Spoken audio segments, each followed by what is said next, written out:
going against a kafir leader, going against a kafir leader is not unrestricted.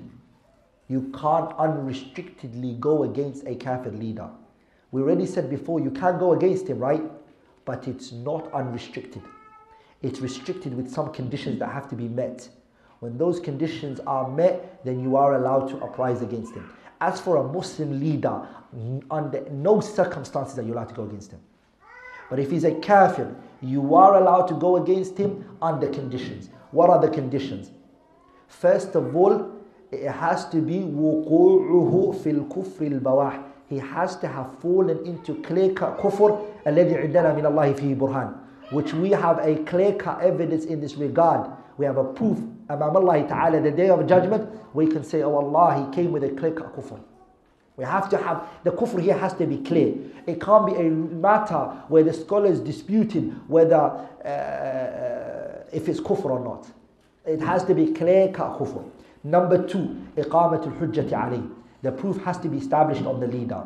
Number three, القدرة على إزالته.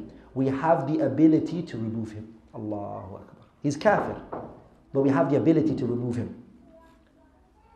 What do we have? We have the ability. He's a kafir. We've now agreed that this man has come with clear-cut kufr. Or even he's coming out and saying, I'm no longer a believer. He's coming out and saying, I'm no longer a believer. What do we say? To remove him requires what? Ability. Okay, we'll go into that one in more details. Four is al-qudratu ala tansibi muslimin makanahu. Fourth one is that we are able to place a Muslim in his place. So if this kafir is taken out and we get rid of him, we put in his place what? A Muslim leader. We don't leave the spot empty. Or we don't bring another kafir who's greater in kufr doesn't come. There has to be a Muslim now. So we have to have somebody ready. But after we take him down, we shouldn't say, okay, who's going to take the place? Because what happens? Everybody thinks he's the right one for it. Fawda and corruption happens. We need to have the person we're going to put in place. We've already chosen him. It's already agreed upon. And we're going to put that believer in place. Number five is أَلَّا يَتَرَتَّبَ عَلَى هَذَا الْخُرُوجِ. There should not come out from this uprising against this kafir. It should not come from it مَفْسَدَةٌ, a harm. عَلَى الْمُسْلِمِينَ, on the believers. أَعْظَمُ مِنْ مَفْسَدَةِ بَقَائِهِ, greater than the harm of him remaining in the seat. Him remaining in the seat is a harm, no doubt about that. A kafir should not run the affairs of the believers.